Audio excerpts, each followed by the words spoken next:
बोलिए भगवान श्री कृष्ण की जय। गुरु नारायण भगवान की जय। समस्त भक्तों की जय।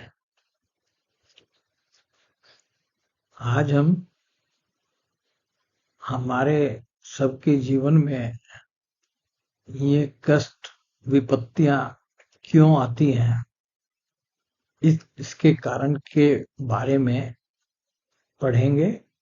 श्रीमद् भागवत महापुराण में भिन्न भिन्न महापुरुषों द्वारा और ऋषियों द्वारा, स्वयं भगवान द्वारा भी इस संबंध में कुछ कारण बताए गए हैं। हम उन सब कारणों को सिर्फ पढ़ेंगे, सुनेंगे।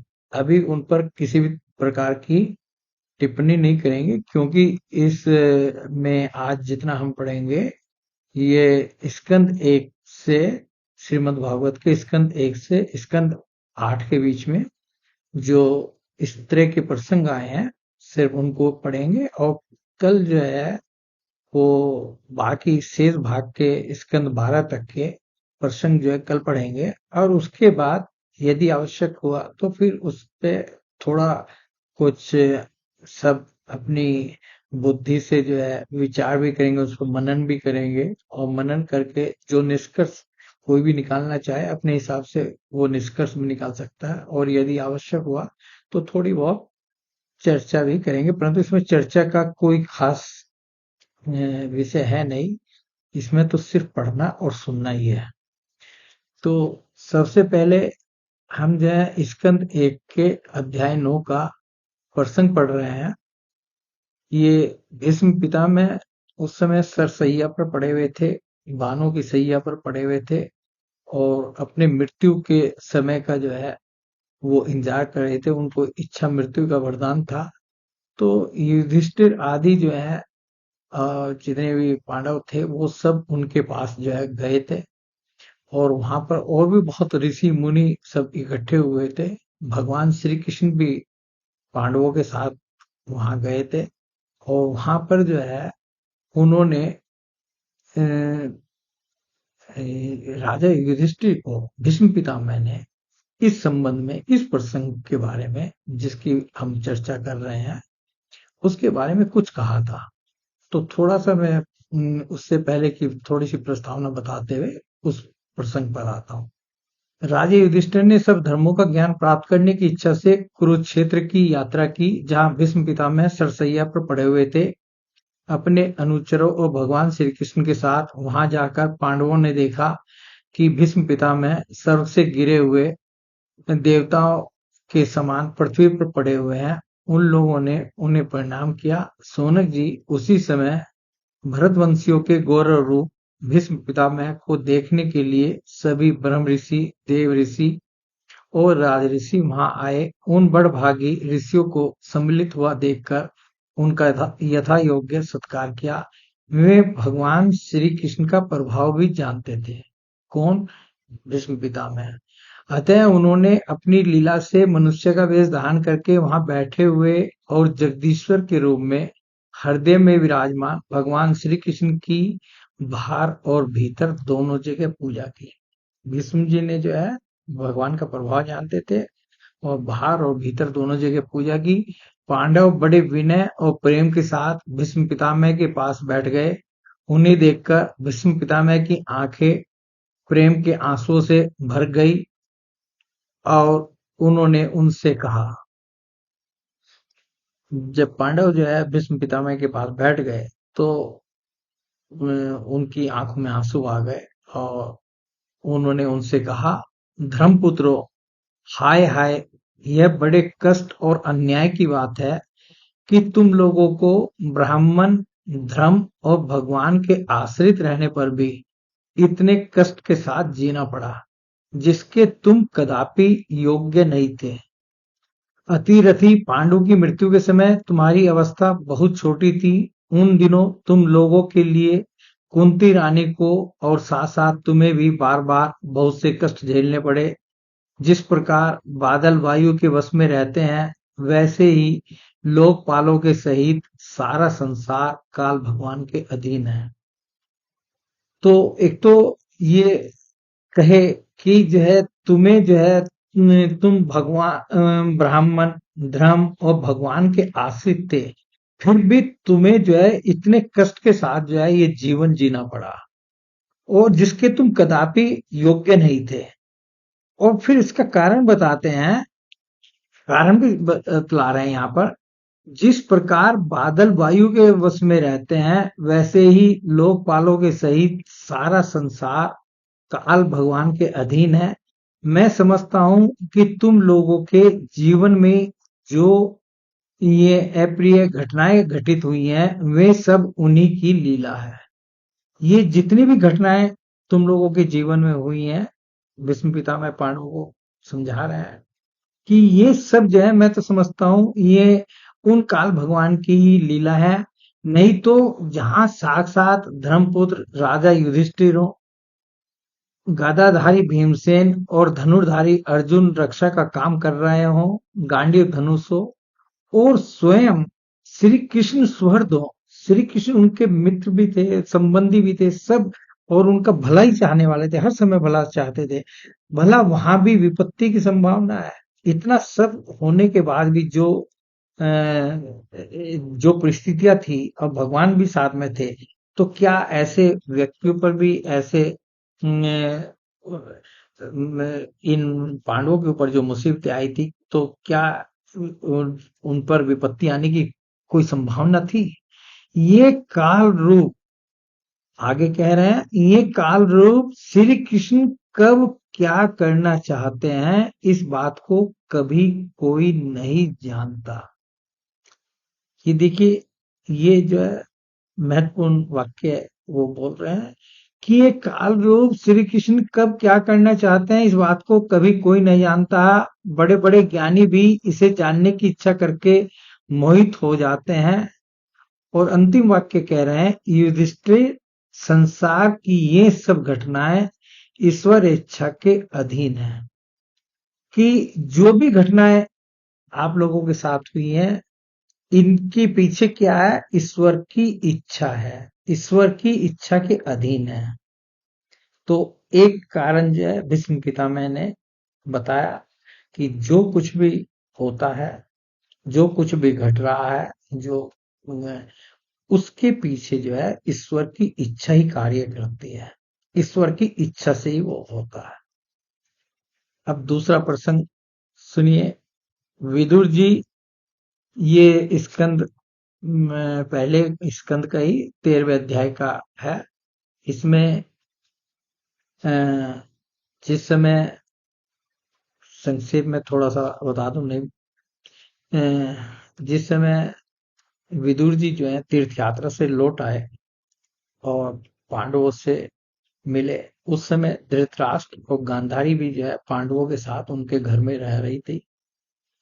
तो विदुर जी पांडवों से मिले, उसके बाद धृतराष्ट्र और गांधारी के पास गए और उनको जो है समझाने के हिसाब से, किसी गलत यदि उन्होंने कुछ इसमें बोला भी तो उनके भले के लिए बोला था, परंतु हम अभी पूरा पढ़ रहे हैं। परंतु विदुर जी ने काल की गति जानकर अपने बड़े भाई धृतराष्ट्र से कहा, महाराज देखिए, अब बड़ा भयंकर समय आ गया है। धृतराष्ट्र जो है इनके विदुर जी के जो है बड़े भाई थे। झटपट यहाँ से निकल चलिए, हम सब लोगों के सिर पर वह सर्व समर्थ काल मंडराने लगा है, जिसके टालने का कहीं भी कोई उपाय नहीं है। काल के वशीभूत होकर जीव का अपने प्रियतम प्राणों से भी बात की बात में वियोग हो जाता है। फिर धन जन आदि दूसरी वस्तुओं की तो बात ही क्या है। आपके चाचा ताऊ भाई सगे संबंधी और पुत्र सभी मारे गए। आपकी उम्र भी ढल चुकी, शरीर बुढ़ापे का शिकार हो गया। आप प्राय घर में पड़े हुए हैं। और इस प्राणी को जीवित रहने की कितनी प्रबल इच्छा होती है। इसी के कारण तो आप भीम का दिया हुआ टुकड़ा खाकर कुत्ते का सा जीवन बिता रहे हैं।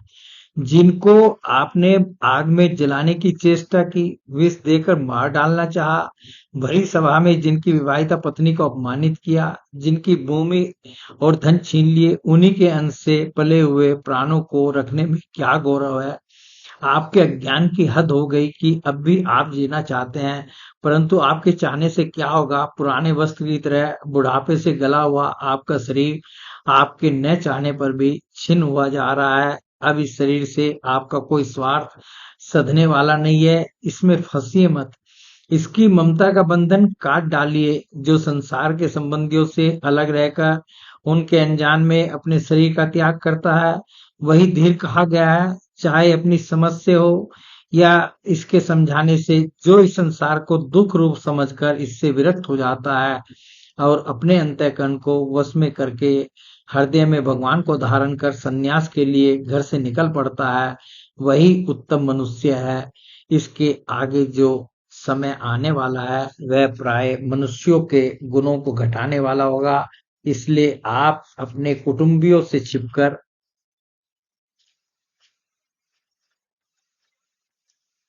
उत्तराखंड में चले जाइए। जब छोटे भाई विदुर जी ने अंधे राजा धृतराष्ट्र को इस प्रकार समझाया, तब उनकी प्रज्ञा के नेत्र खुल गए। वे भाई बंधुओं के सुदृढ़ स्नेह पाशों को काटकर अपने छोटे भाई विदुर के दिखलाए हुए मार्ग से निकल पड़े। जब परम पतिव्रता सुबल नंदिनी गांधारी ने देखा कि मेरे पतिदेव तो उस हिमालय की यात्रा कर रहे हैं, तब वे भी उनके पीछे पीछे चल पड़ी। अजात शत्रु युधिष्ठिर ने प्रातःकाल संध्या वंदन और अग्निहोत्र करके ब्राह्मणों को नमस्कार किया। युधिष्ठिर ने उद्विग्न चित्त होकर वहीं बैठे हुए संजय से पूछा, संजय, मेरे वे वृद्ध और नेत्रहीन पिता धृतराष्ट्र कहाँ हैं? पुत्र शोक से पीड़ित दुखिया माता गांधारी और मेरे परम हितैषी चाचा विदुर जी कहाँ चले गए? तो जब ये विदुर जी ने इनको समझाया, धृतराष्ट्र को और गांधारी को, तो ये रात्रि के समय ही जो है विदुर जी इनको लेकर के वहां से निकल गए। और सुबह के समय, जिस समय धृतराष्ट्र जगे और वो जग करके सबसे पहले जो है बाकी कार्य करते हुए उनको प्रणाम करने के लिए जाते थे, तो उनको प्रणाम करने के लिए गए और संजय जो है उनकी सेवा में रहते थे धृतराष्ट्र की। तो उन्होंने जो है संजय से पूछा कि भाई वो मेरे चाचा और जो है जो अपने पुत्र शोक से दुखी थे और माता गांधारी और साथ में विदुर जी जो है ये कहाँ चले गए। संजय बोले, कुलनंदन, मुझे आपके दोनों चाचा और गांधारी के संकल्प का कुछ भी पता नहीं है। महाभाव, मुझे तो उन महात्माओं ने ठग लिया। संजय इस प्रकार कह ही रहे थे कि तुमरू के साथ देव ऋषि नारद जी वहां आ पहुंचे। अब इन सब समस्याओं का समाधान जो है हमारे देव ऋषि नारद जी जो है करते हैं।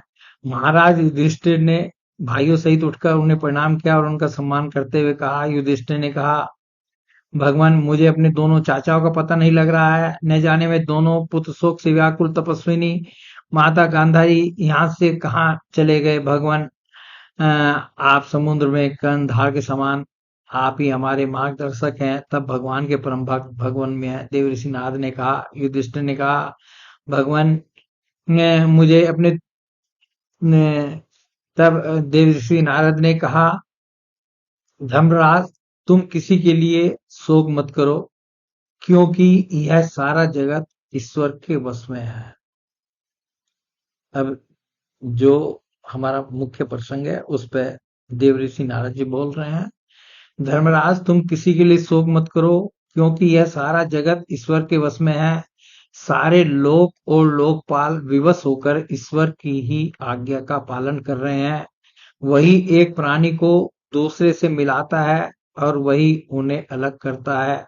जैसे बैल बड़ी रस्सी में बंधे और छोटी रस्सी से नथे रहकर अपने स्वामी को मिलाता है, अपने स्वामी का भार ढोते हैं, उसी प्रकार मनुष्य भी वर्णाश्रम आदि अनेक प्रकार के नामों से वेद रूप रस्सी में बंधकर ईश्वर की ही आज्ञा का अनुसरण करते हैं। जैसे संसार में खिलाड़ी की इच्छा से ही खिलौनों का संयोग और वियोग होता है, वैसे भगवान की इच्छा से ही मनुष्यों का मिलना बिछुड़ना होता है। तो इन सब के पीछे क्या है? भगवान की इच्छा है। भगवान की इच्छा से ही मनुष्य का मिलना बिछुड़ना होता है। तुम लोगों को जीव रूप से नित्य मानो या देह रूप से अनित्य, अथवा जड़ रूप से अनित्य और चेतन रूप से नित्य, अथवा शुद्ध ब्रह्म रूप में नित्य अनित्य कुछ भी न मानो। किसी भी अवस्था में मोह जन्य आसक्ति के अतिरिक्त वे शोक करने योग्य नहीं है।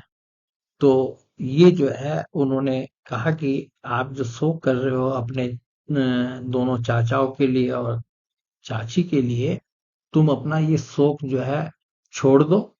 और ये अपना ये शोक छोड़ दो। यह पांच भौतिक शरीर काल क्रम और गुणों के वश में है। अजगर के मुंह में पड़े हुए पुरुष के समान यह पराधीन शरीर दूसरों की रक्षा ही क्या कर सकता है?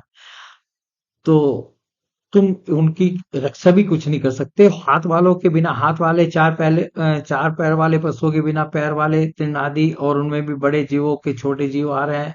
इस प्रकार एक जीव दूसरे जीव के जीवन का कारण होता है। इन समस्त रूपों में जीवों के बाहर और भीतर वही एक स्वयं प्रकाश भगवान, जो संपूर्ण आत्माओं के आत्मा है, माया के द्वारा अनेकों रूप में प्रकट हो रहे हैं। तुम केवल उन्हीं को देखो। महाराज, समस्त प्राणियों को जीवन देने वाले वे ही भगवान इस समय इस पृथ्वी पर देवद्रोहियों का नाश करने के लिए काल रूप से अवतीर्ण हुए हैं। ये जो है नारद जी ने जो है राजा युधिष्ठिर को, जब वो शोकमग्न हो रहे थे अपने चाचा चाची को और विदुर जी को वहां ना पा करके, तो इस प्रकार जो है समझाया और बताया कि सब कुछ जो है वो जैसा ईश्वर की इच्छा है, मिलना जुलना, मनुष्यों का आपस में मिलना जुलना सब ईश्वर की इच्छा से होता है। अब तीसरा जो है प्रसंग हम जो है ये स्कंद 3 के 29वें अध्याय में लिया है। ये कपिल भगवान जो है अपनी माता जी को जो है, देवहूति जो उनकी माता जी थी, उनको समझा रहे हैं। श्री भगवान ने कहा, माता जी, जिस प्रकार गंगा का प्रवाह अखंड रूप से समुद्र की ओर बहता रहता है, उसी प्रकार मेरे गुणों के श्रवण मात्र से मन की गति का तैल धारावत अविच्छिन्न रूप से मुझ सर्वंतर्यामी के प्रति हो जाना तथा मुझ पुरुषोत्तम में निष्काम और अनन्य प्रेम होना, यह निर्गुण भक्ति योग का लक्षण कहा गया है।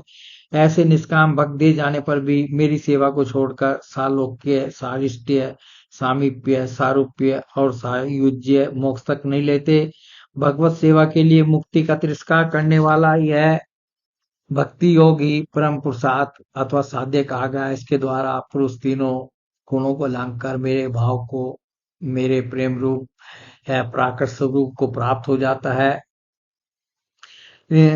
ये सब भक्ति के बारे में बताया। और जो मुख्य बात फिर उन्होंने कही, भगवान परमात्मा परम ब्रह्म का अद्भुत प्रभाव संपन्न तथा जागतिक पदार्थों की नानाविध वैचित्र्य का हेतु विभूत स्वरूप विशेष ही काल नाम से विख्यात है, जो सबका आश्रय होने के कारण समस्त प्राणियों में अनुप्रविष्ट होकर भूतों द्वारा ही उनका संहार करता है। वह जगत का शासन करने वाले ब्रह्मादि का भी प्रभु भगवान काल ही यज्ञों का फल देने वाला विष्णु है। इसका न तो कोई मित्र है और न कोई शत्रु, न तो कोई सगा संबंधी है। यह सर्वदा सजग रहता है और अपने स्वरूप भूत श्री भगवान को भूलकर भोग रूप प्रमाद में पड़े हुए प्राणियों पर आक्रमण करके उनका संहार करता है। इसी के भय से वायु चलता है, इसी के भय से सूर्य तपता है, इसी के भय से इंद्र वर्षा करते हैं और इसी के भय से तारे चमकते हैं। इसी से भयभीत होकर औषधियों के सहित लताएं और सारी वनस्पतियां समय समय पर फल फूल धारण करती हैं। इसी के डर से नदियां बहती हैं और समुद्र अपनी मर्यादा से बाहर नहीं जाता। इसी के भय से अग्नि प्रज्वलित होती है और पर्वतों के सहित पृथ्वी जल में नहीं डूबती। इसी के शासन से यह आकाश जीवित प्राणियों को श्वास प्रश्वास के लिए अवकाश देता है और महत्व अहंकार रूप शरीर का 7 आवरणों से युक्त ब्रह्मांड के रूप में विस्तार करता है। इस काल के ही भय से सत्वादि गुणों के नियामक विष्णु आदि देवगण, जिनके अधीन यह सारा चराचर जगत है, अपने जगत रचना आदि कार्यों में युग क्रम में से तत्पर रहते हैं। यह अविनाशी काल स्वयं अनादि किंतु दूसरों का आदि करता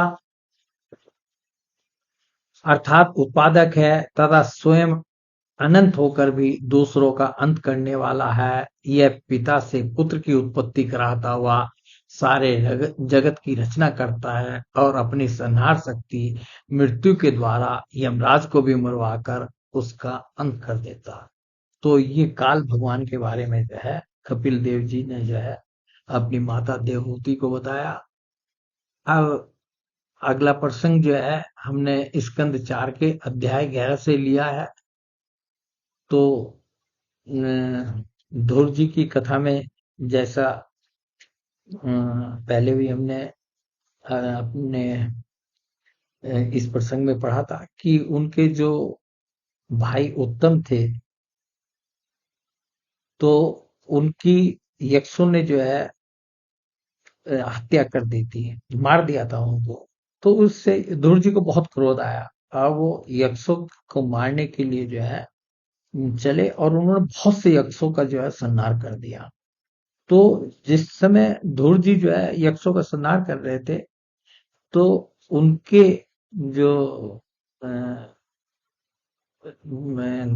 दादा मनु जी जो है, क्योंकि मनु जी के पुत्र थे उत्तानपाद और उत्तानपाद के जो है पुत्र थे ये ध्रुव जी। तो वो आए, स्वयं आए और स्वयं आकर के उन्होंने ध्रुव जी को समझाया। और क्या समझाया और इसमें जो उन्होंने कहा वो पूरा का पूरा हमारे जिस प्रसंग को लेकर हम चल रहे हैं उसके बारे में है। मनु जी ने कहा इस जड़ शरीर को ही आत्मा मानकर इसके लिए पशुओं की भांति प्राणियों की हिंसा करना यह भगवत सेवी साधुजनों का मार्ग नहीं है। बेटा ध्रुव देहादि के रूप में परिणत हुए पंचभूतों से ही स्त्री पुरुष का आविर्भाव होता है और फिर उनके पारस्परिक समागम से दूसरे स्त्री पुरुष उत्पन्न होते हैं। ध्रुव इस प्रकार भगवान की माया से सत्वादि गुणों में न्यूनाधिक भाव होने से ही जैसे भूतों द्वारा शरीरों की रचना होती है वैसे ही उनकी स्थिति औपल्य भी होते हैं।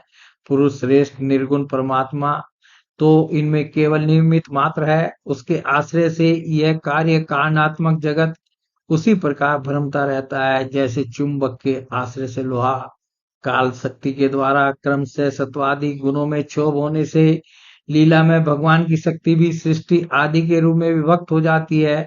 अतः भगवान एकर्ता होकर भी जगत की रचना करते हैं और संहार करने वाले न होकर भी इसका संहार करते हैं। तो ये कह रहे हैं कि भगवान एकर्ता होकर भी जगत की रचना करते हैं और संहार करने वाले न होकर भी इसका संहार करते हैं। सचमुच उन अनंत प्रभु की लीला सर्वथा अचिंतनीय है। उन जो प्रभु वो लीला करते हैं उसको हम समझ नहीं सकते, कोई समझ नहीं सकते। ध्रुव में काल स्वरूप अव्यय परमात्मा ही स्वयं अंत रहित होकर भी जगत का अंत करने वाले हैं तथा अनादि होकर भी सबके आदि करता है। वे ही एक जीव से दूसरे जीव को उत्पन्न कर संसार की सृष्टि करते हैं तथा मृत्यु के द्वारा मारने वाले को भी मरवा कर उसका संहार करते हैं। वे काल भगवान संपूर्ण सृष्टि में समान रूप से अनुप्रविष्ट हैं। उनका न तो कोई मित्र पक्ष है और न शत्रु पक्ष।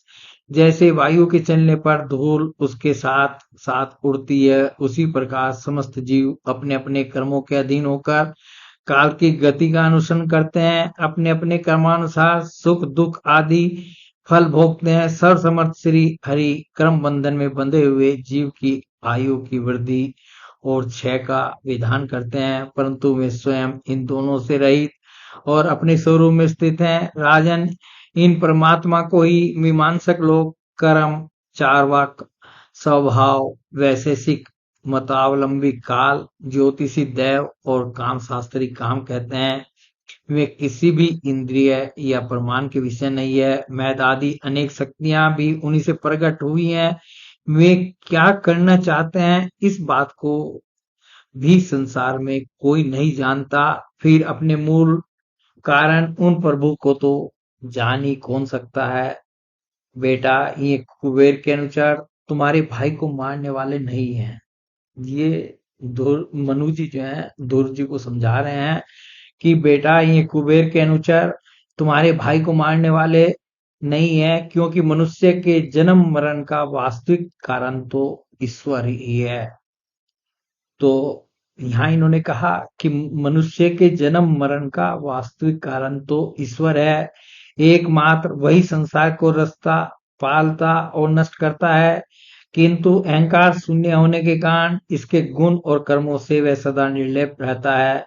वे संपूर्ण प्राणियों के अंतरात्मा, नियंता और रक्षा करने वाले प्रभु ही अपनी माया शक्ति से युक्त होकर समस्त जीवों का सर्जन, पालन और संहार करते हैं।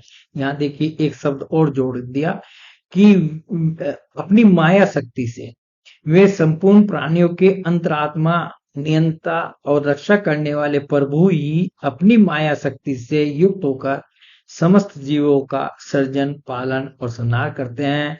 जिस प्रकार नाक में नकेल पड़े हुए बैल अपने मालिक का बोझा ढोते रहते हैं, वो अपनी मर्जी से नहीं चल सकते। बैल जो है जिनके नाक में जो है नकेल पड़ी हुई है, अपनी मर्जी से नहीं चलते। जैसा मालिक चलाता है वैसा वो चलते रहते हैं, जो बोझा लगा है उसको ढोते रहते हैं। उसी प्रकार जगत की रचना करने वाले ब्रह्मादि भी नाम रूप डोरी से बंधे हुए उन्हीं की आज्ञा का पालन करते हैं। ये मनु जी ध्रुव जी को समझा रहे हैं कि औरों की तो बात छोड़ो, ब्रह्मा आदि जो हैं वो भी जो है उन्हीं की आज्ञा का पालन करते हैं।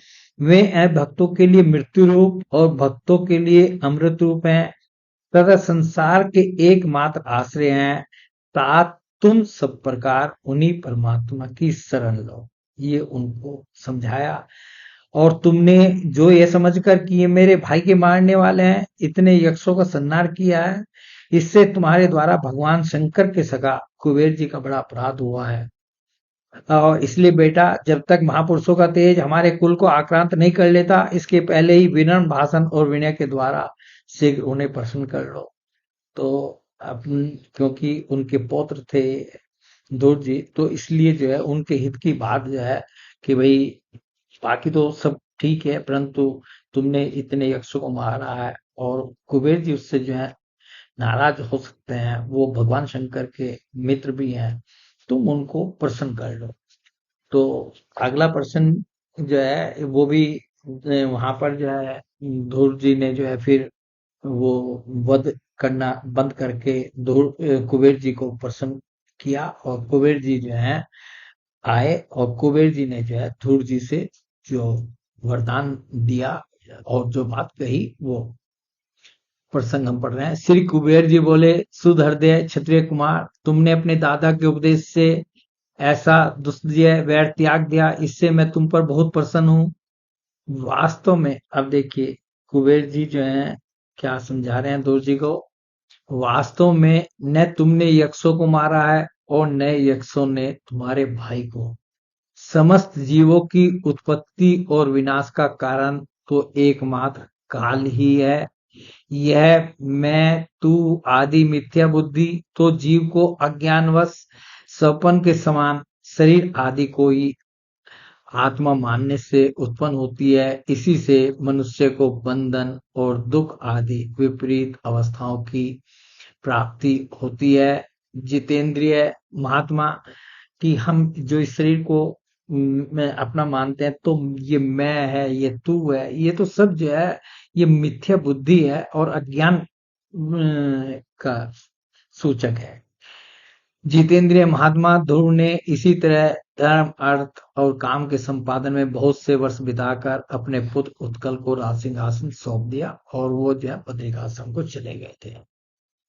अब अगला प्रश्न जो है हम पढ़ रहे हैं कि प्रचेताओं को भगवान रुद्र ने जो उपदेश दिया था उसमें जो है उन्होंने इस प्रसंग के संबंध में भी कुछ बातें कही थी, तो उन्हीं को हम ले रहे हैं। श्री मैत्री जी कहते हैं, तब नारायण प्राण करुणा हृदय भगवान शिव ने अपने सामने हाथ जोड़े खड़े हुए उन राजपुत्रों यानी प्रचेताओं को यह स्तोत्र सुनाया था। और उस जो स्तोत्र सुनाया था उसका एक छोटा सा हिस्सा हमने लिया है। भगवान आपकी माया, भगवान जो है, शंकर भगवान जो है, भगवान की स्तुति कर रहे हैं इस स्तोत्र के द्वारा। और भगवान शंकर जो भगवान के प्रति कह रहे हैं, उसका एक भाग है ये। भगवान आपकी माया अनेक प्रकार के रूप धारण करती है, इसी के द्वारा आप इस प्रकार जगत की रचना, पालन और संहार करते हैं जैसे यह कोई सद्वस्तु हो, किंतु इससे आप में किसी प्रकार का विकार नहीं आता। माया के कारण दूसरे लोगों में ही भेद बुद्धि उत्पन्न होती है। आप परमात्मा पर वह अपना प्रभाव डालने में असमर्थ होती है। आपको तो हम परम स्वतंत्र ही समझते हैं। आपका स्वरूप पंचभूत, इंद्रिय और अंतःकरण के प्रेरक रूप से उपलक्षित होता है। जो कर्मयोगी पुरुष सिद्धि प्राप्त करने के लिए तरह तरह के कर्मों द्वारा आपके इस सगुण साकार स्वरूप का श्रद्धा पूर्वक भली भांति पूजन करते हैं, वही वेद और शास्त्रों के सच्चे मर्मज्ञ हैं। प्रभु, आप ही अद्वितीय आदि पुरुष हैं। सृष्टि के पूर्व आपकी माया शक्ति सोई रहती है, फिर उसी के द्वारा सत रज और तम रूप गुणों का भेद होता है, और इसके बाद उन्हीं गुणों से महत्व अहंकार, आकाश, वायु, अग्नि, जल, पृथ्वी, देवता, ऋषि और समस्त प्राणियों से युक्त इस जगत की उत्पत्ति होती है। फिर आप अपनी ही माया शक्ति से रचे हुए इन जरायुज, अंडज, स्वेदज और उद्भिज भेद से चार प्रकार के शरीरों में अंश रूप में प्रवेश कर जाते हैं। और जिस प्रकार मधुमक्खियां अपने ही उत्पन्न किए हुए मधु का आस्वादन करती हैं, उसी प्रकार वह आपका अंश उन शरीरों में रहकर इंद्रियों के द्वारा इन तुच्छ विषयों को भोगता है। आपके उस अंश को ही पुरुष या जीव कहते हैं। पर वो आपका तत्व ज्ञान प्रत्यक्ष से नहीं, अनुमान से होता है। पहले काल उपस्थित होने पर काल स्वरूप आप ही अपने प्रचंड एवं असह्य वेग से पृथ्वी आदि भूतों को अन्य भूतों से विचलित कराकर समस्त लोगों का संहार कर देते हैं। यहाँ पर ये भी यही बात कह रहे हैं कि आप ही जो है समस्त लोगों का संहार कर देते हैं। सर्जन भी आप करते हैं, पालन भी आप करते हैं, संहार भी आप करते हैं। जैसे वायु अपने असहनीय एवं प्रचंड झोंकों से मेघों के द्वारा ही मेघ को तितर बितर करके नष्ट कर डालती है। भगवान, यह मोहग्रस्त जीव प्रमादवश हर समय इसी चिंता में रहता है कि अमुक कार्य करना है, इसका लोभ बढ़ गया है और इसे विषयों की ही लालसा बनी रहती है, किंतु आप सदा ही सजग रहते हैं। काल भगवान जो है हमेशा ही सजग रहते हैं। भूख से जीव लपलपाता हुआ सर्प जैसे चूहे को चट कर जाता है, उसी प्रकार आप अपने काल स्वरूप से उसे सहसा लीन जाते हैं। आपकी अवहेलना करने के कारण अपनी आयु को व्यर्थ मानने वाला ऐसा कौन विद्वान होगा जो आपके चरण कमलों को विसारेगा। इनकी पूजा तो काल की आशंका से ही हमारे पिता ब्रह्मा जी और शंभु आदि 14 मनुओं ने भी बिना कोई विचार के केवल श्रद्धा से ही की थी। ब्राह्मण, इस प्रकार सारा जगत रुद्र रूप काल के भय से व्याकुल है। अतः परमात्मन, इस तत्व को जानने वाले हम लोगों के तो इस समय आप ही सर्वथा भय शून्य आश्रय है। तो जो स्तुति भगवान शंकर ने की थी उसका एक हिस्सा हमने पढ़ा। अब अगला ये चौथे स्कंद के 29वें अध्याय का है। ये पुरंजोपाख्यान में से लिया गया है। श्री नारद जी कहते हैं, राजन, स्थूल शरीर तो लिंग शरीर के अधीन है, अतः कर्मों का उत्तरदायित्व उसी पर है। जिस मन प्रधान लिंग शरीर की सहायता से मनुष्य कर्म करता है, वह तो मरने के बाद भी उसके साथ रहता ही है। अतः वह परलोक में अपरोक्ष रूप से स्वयं उसी के द्वारा उनका फल भोगता है। स्वप्नावस्था से मनुष्य इस जीवित शरीर का अभिमान तो छोड़ देता है, किंतु इसी के समान अथवा इससे भिन्न प्रकार के पशु पक्षी आदि शरीर से वह मन में संस्कार रूप से स्थित कर्मों का फल भोगता रहता है। इस मन के द्वारा जीव जिन स्त्री पुत्र आदि को ये मेरे हैं और देहादि को यह मैं हूँ ऐसा कहकर मानता है, उनके किए हुए पाप पुण्य आदि रूप कर्मों को भी यह अपने ऊपर ले लेता है और उनके कारण इसे व्यर्थ ही फिर जन्म लेना पड़ता है। जिस प्रकार ज्ञानेंद्रिय और कर्मेंद्रिय दोनों की चेष्टाओं से उनके प्रेरक चित्त का अनुमान किया जाता है, उसी प्रकार चित्त की भिन्न भिन्न प्रकार की वृत्तियों से पूर्व जन्म के कर्मों का भी अनुमान होता है। अतः कर्म अदृष्ट रूप से फल देने के लिए कालांतर में मौजूद रहते हैं। कभी कभी देखा जाता है कि जिस वस्तु का इस शरीर से कभी अनुभव नहीं किया, जिसे न कभी देखा न सुना, न उसका स्वप्न में वह जैसी होती है वैसा ही अनुभव हो जाता है। राजन, तुम निश्चय मानो कि लिंग देह के अभिमानी जीव को उसका अनुभव पूर्व जन्म में हो चुका है, क्योंकि जो वस्तु पहले अनुभव की हुई नहीं होती उसकी मन में वासना भी नहीं हो सकती। राजन, तुम्हारा कल्याण हो, मन ही मनुष्यों के पूर्व रूपों को तथा भावी शरीर आदि को भी बता देता है, और जिनका भावी जन्म होने वाला नहीं होता उन तत्ववेताओं की विधेय मुक्ति का पता भी उनके मन से ही लग जाता है।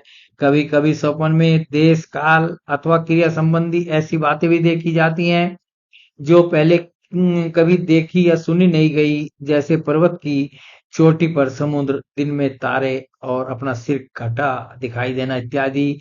इनके दिखने में निद्रा दोष को ही कारण मानना चाहिए। मन के सामने इंद्रियों से अनुभव होने भोग्य पदार्थ ही भोग रूप से बार बार आते हैं और भोग समाप्त होने पर चले जाते हैं। ऐसा कोई पदार्थ नहीं आता जिसका इंद्रियों ने अनुभव ही न हो सके। इसका कारण यही है कि सब जीव मन सहित हैं। साधारणतया तो सब पदार्थों का क्रम से ही भान होता है, किंतु यदि किसी समय भगवत चिंतन में लगा हुआ मन विशुद्ध सत्व में स्थित हो जाए तो उसमें भगवान का संसर्ग होने से एक साथ समस्त विश्व का भी भान हो सकता है। जैसे राहु दृष्टि का विषय न होने पर भी प्रकाशात्मक चंद्रमा के संसर्ग से दिखने लगता है। राजन, जब तक गुणों का परिणाम एवं बुद्धि, मन, इंद्रिय और शब्दादि विषयों का संघात यह अनादि लिंग देह बना हुआ है, तब तक जीव के अंदर स्थूल देह के प्रति मैं मेरा इस भाव का अभाव नहीं हो सकता। कि जब तक ये लिंग शरीर है तब तक स्थूल शरीर का भी भान रहेगा और उसको मैं और मेरा हम मानते रहेंगे।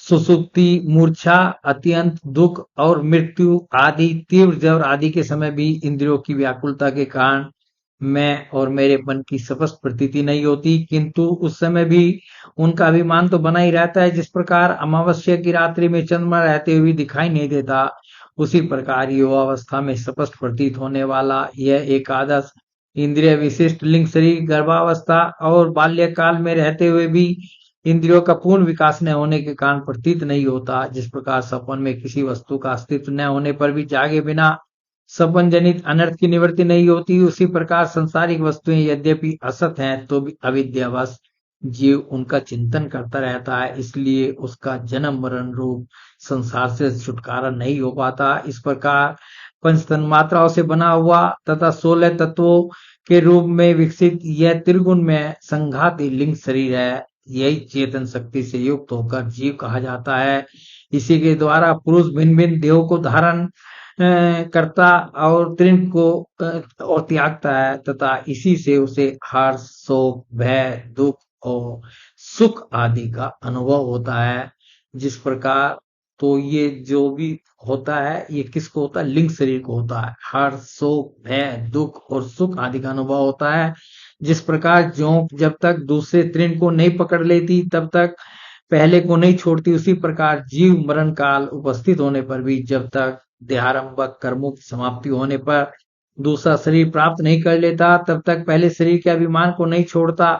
राजन, यह मन प्रधान लिंग शरीर ही जीव के जन्म आदि का कारण है। जीव जब इंद्रिय जनित भोगों का चिंतन करते हुए बार बार उन्हीं के लिए कर्म करता है, तब उन कर्मों के होते रहने से अविद्यावश व देहादि के कर्मों में बंध जाता है। एते उस कर्म बंधन से छुटकारा पाने के लिए संपूर्ण विश्व को भगवत रूप देखते हुए सब प्रकार श्री हरि का भजन करो।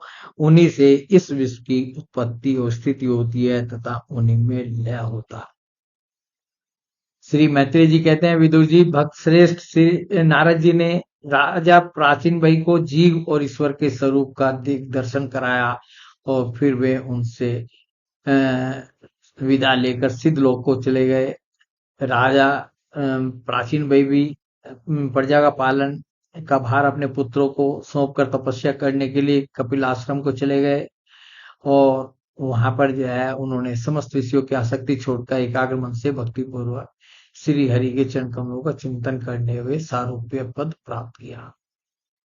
अब ये हम जो है स्कंद 5 में अध्याय 1 में प्रिय व्रत से संबंधित जो है भगवान ब्रह्मा जी जो है इनको समझा रहे हैं कि ये सृष्टि भगवान ब्रह्मा जी तो सृष्टि रचना में जो है चाहते थे कि सृष्टि की रचना हो और बढ़े। तो श्री ब्रह्मा जी ने कहा, बेटा मैं तुमसे सत्य सिद्धांत की बात कहता हूँ, ध्यान देकर सुनो। तुम्हें है परमेश्वर श्री हरि के प्रति किसी प्रकार की दोष दृष्टि नहीं रखनी चाहिए। तुम्ही क्या, हम महादेव जी, तुम्हारे पिता स्वयंभू मनु और तुम्हारे गुरु ये महर्षि नारद भी विवश होकर उन्हीं की आज्ञा का पालन करते हैं। तो एक तो क्या बात कही कि सब जो है भगवान की आज्ञा का ही पालन करते हैं और जो वो चाहते हैं वही होता है। कि हम ब्रह्मा जी अपने आप के स्वयं के लिए कह रहे हैं, हम महादेव जी और तुम्हारे पिता स्वयंभू मनु, ये प्रियव्रत भी उत्तानपाद और प्रियव्रत 2 पुत्र थे मनु जी के यहाँ, और तुम्हारे गुरु ये महर्षि नारद, नारद जी भी उस समय उपस्थित थे जब ये बात कह रहे थे, भी विवश होकर उन्हीं की आज्ञा का पालन करते हैं। उनके विधान को कोई भी देहधारी न तो तप, विद्या, योग बल या बुद्धि बल से, न अर्थ या धर्म की शक्ति से और न स्वयं या किसी दूसरे की सहायता से ही टाल सकता है।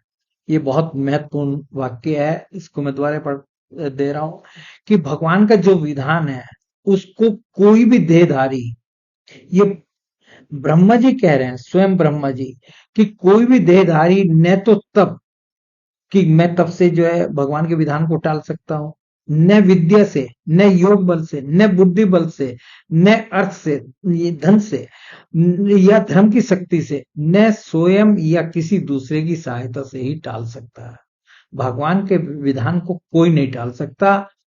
प्रियवर, उसी अव्यक्त ईश्वर के दिए हुए शरीर को सब जीव मरण, जन्म मरण, शोक मोह भय और सुख दुख का भोग करने के लिए तथा कर्म करने के लिए सदा धारण करते हैं। वत्स, जिस प्रकार रस्सी से नथा हुआ पशु मनुष्यों का बोझ ढोता है, उसी प्रकार परमात्मा की वेदवाणी रूप बड़ी रस्सी में सत्वादि गुण, सात्विक आदि कर्म और उनके ब्राह्मण आदि वाक्यों की मजबूत डोरी से जकड़े हुए हम सब लोग उन्हीं की इच्छा के अनुसार क्रम में लगे रहते हैं। ये ब्रह्मा जी कह रहे हैं कि हम जो है जैसे नथे हुए पशुओं की तरह जो है हम सब लोग जो है उन्हीं की इच्छा के अनुसार, भगवान की इच्छा के अनुसार क्रम में लगे रहते हैं और उसके द्वारा उनकी पूजा करते रहते हैं। हमारे गुण और कर्मों के अनुसार प्रभु ने हमें जिस योनि में डाल दिया है उसी को स्वीकार करके वे जैसी व्यवस्था करते हैं उसी के अनुसार हम सुख या दुख भोगते रहते हैं।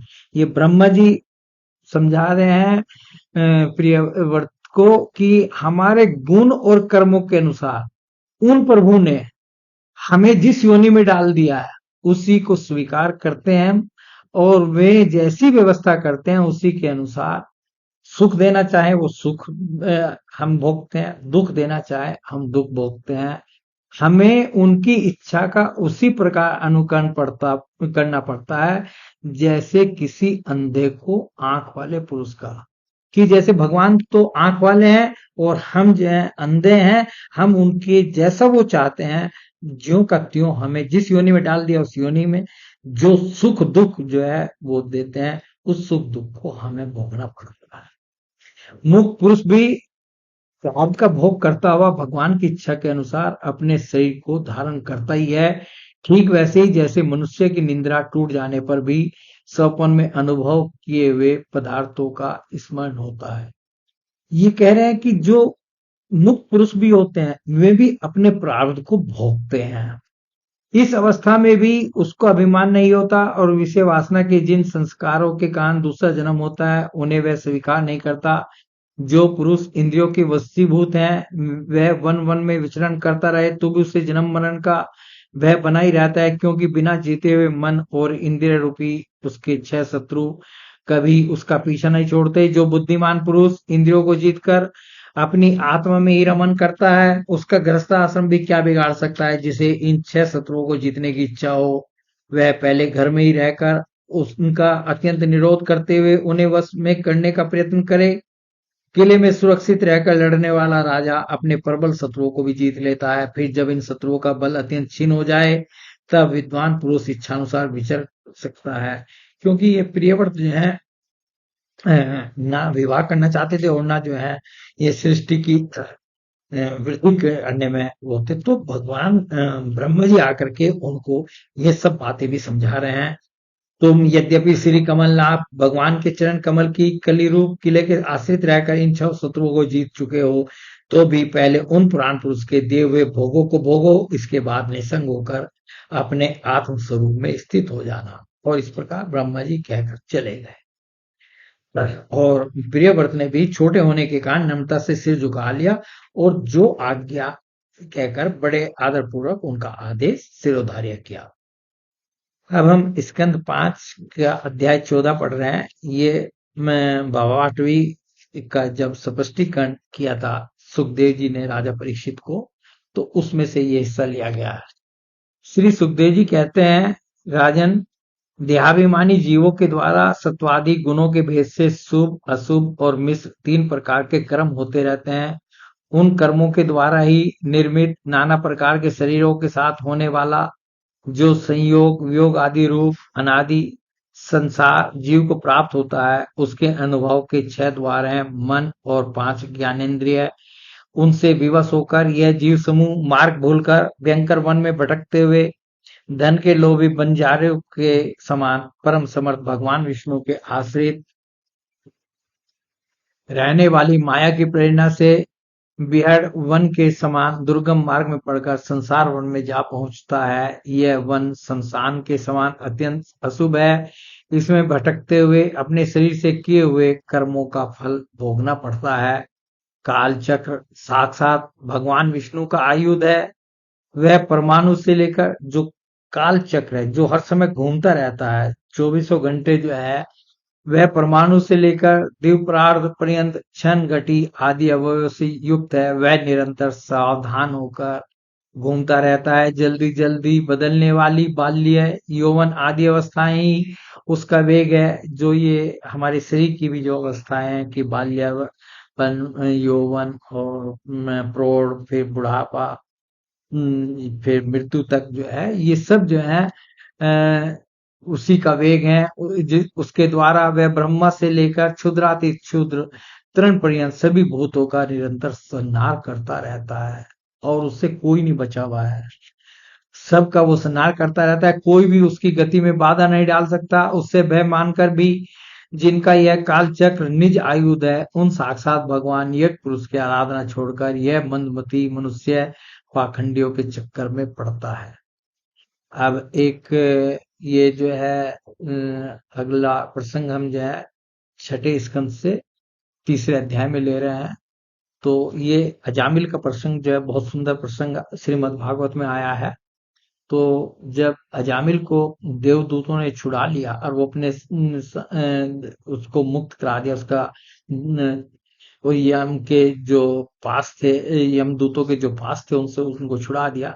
तो यमदूत जो है लौट करके यमराज जी के पास गए, और यमराज जी से कहा कि हमने तो ये आज पहली बार ऐसा देखा है कि कोई जो है जिसको हम लेने गए हैं और उसको जो है, और उसने तो भगवान का एक नाम लिया, और उसको तुरंत जो है वहां पर कुछ देवदूत आ गए और उसको छुड़ा दिया, और हम यहाँ खाली हाथ लौट रहे हैं। तो यमराज जो है अपने दूतों को समझा रहे हैं। यमराज ने कहा, ये वैसे काफी बड़ा प्रसंग है, हमने बहुत कम लिया है।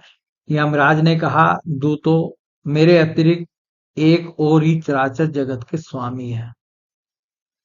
तो यमदूतों ने पूछा था कि महाराज, हम तो सबसे बड़ा आप ही को समझते थे, तो क्या आपसे भी बड़ा कोई है क्या? तो वही यमदूत को समझा रहे हैं यमराज जी, मेरे अतिरिक्त एक और ही चराचर जगत के स्वामी है। उन्हीं में यह संपूर्ण जगत सूत में वस्त्र के समान ओतप्रोत है।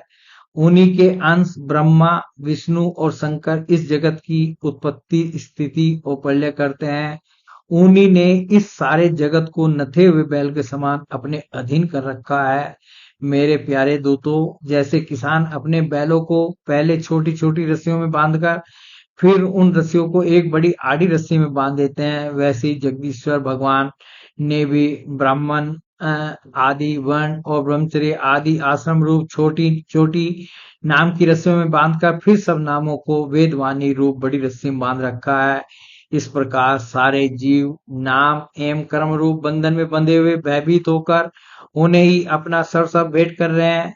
दूतों, मैं इंद्र, निरति, वरुण, चंद्रमा, अग्नि, शंकर, वायु, सूर्य, ब्रह्मा, 12 आदित्य, विश्व देवता, 8 वसु, साध्य, 49 मरुत, सिद्ध, 11 रुद्र, रजोगुण एवं तमोगुण से रहित भृगु आदि प्रजापति और बड़े बड़े देवता सबके सब सत प्रधान होने पर भी उनकी माया के अधीन है तथा भगवान कब क्या किस रूप में करना चाहते हैं इस बात को नहीं जानते हैं।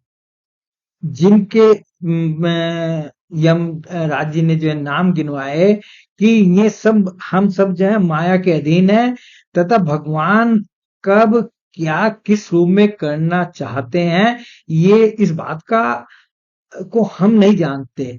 तब दूसरों की तो बात ही क्या है, हमारे जैसे संसारिक व्यक्ति तो जो है किस गिनती में आते हैं। देवताओं द्वारा ये प्रसंग यहाँ पूरा हो जाता है। अब जो है ये हमने छठे स्कंद का 10वें अध्याय से लिया है।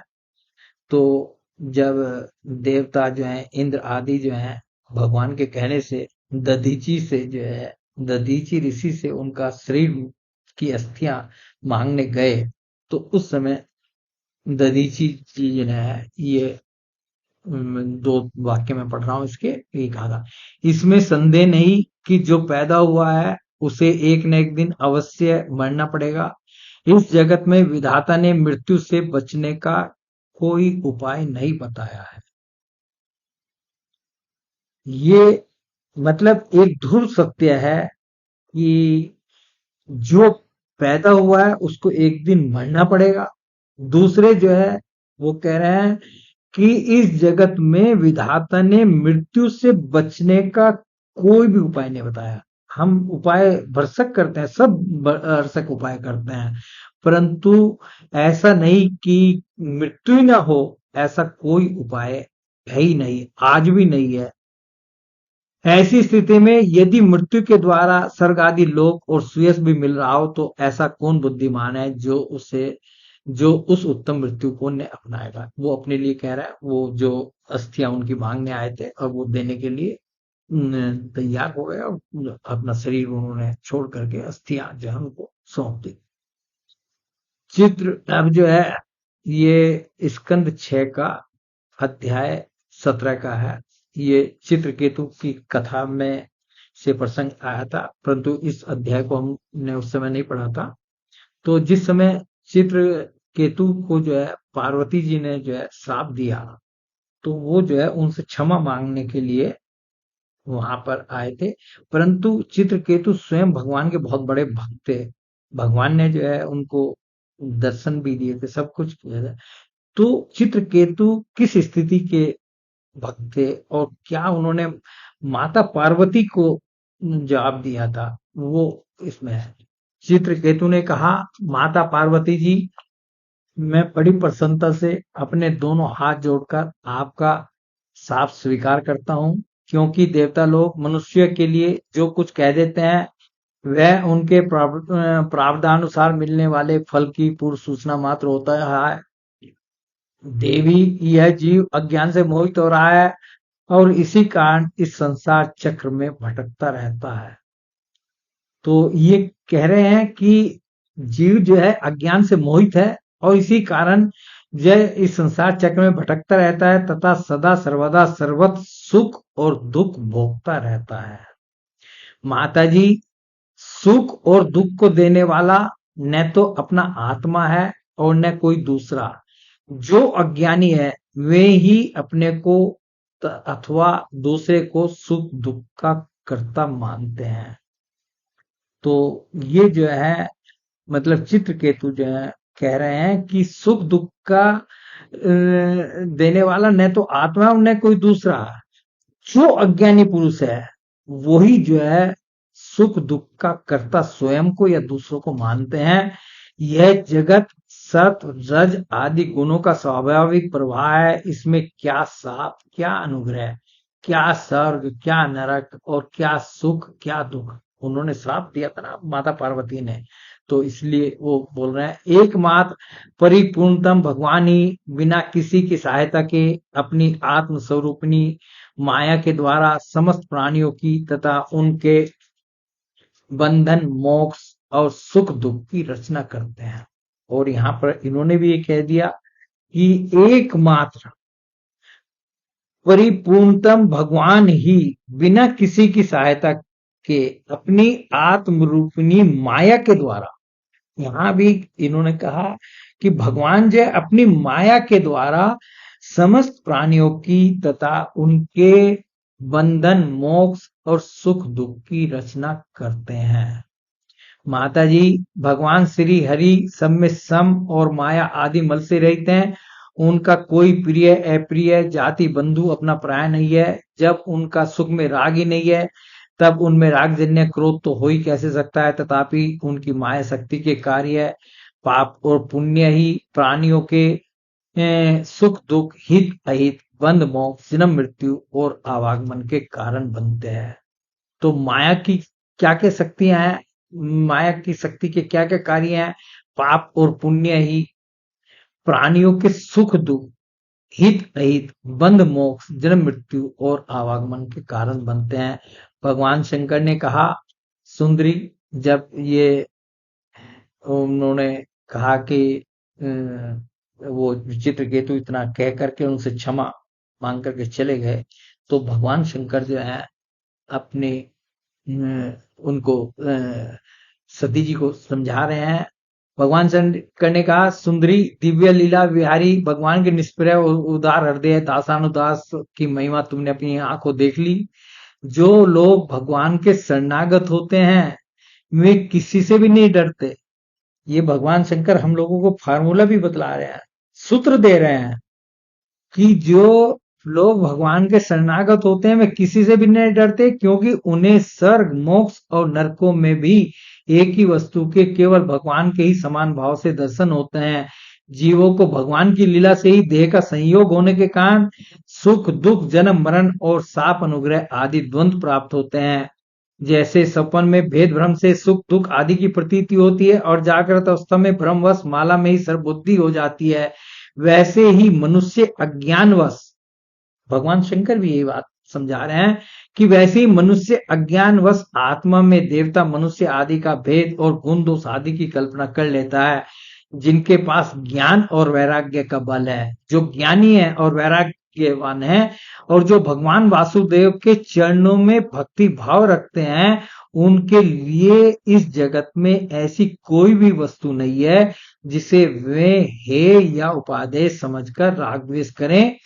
और अब अपनी बतला रहे हैं, मैं ब्रह्मा जी सनकादि नारद ब्रह्मा जी के पुत्र भृगु आदि मुनि और बड़े बड़े देवता कोई भी भगवान की लीला का रहस्य नहीं जान पाते।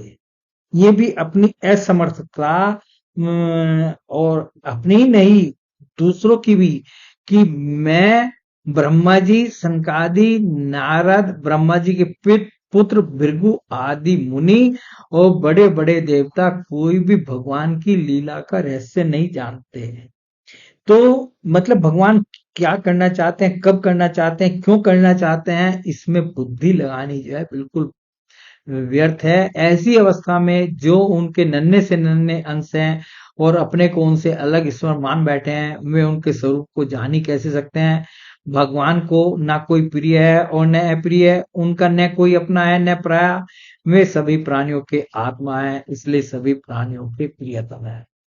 तो इस प्रकार जो है हमने स्कंद 1 से 8 का जो प्रथम भाग है उसमें जो उसके संबंध में प्रसंग आए थे वो आज पढ़े सुने। तो दूसरे वीडियो में हम जो है स्कंद 9 से स्कंद 12 तक के जो इस प्रकार के प्रसंग है उनको पढ़ेंगे, सुनेंगे। बोलिए भगवान श्री कृष्ण की जय। गुरु नानक भगवान की जय। समस्त भक्तों की जय।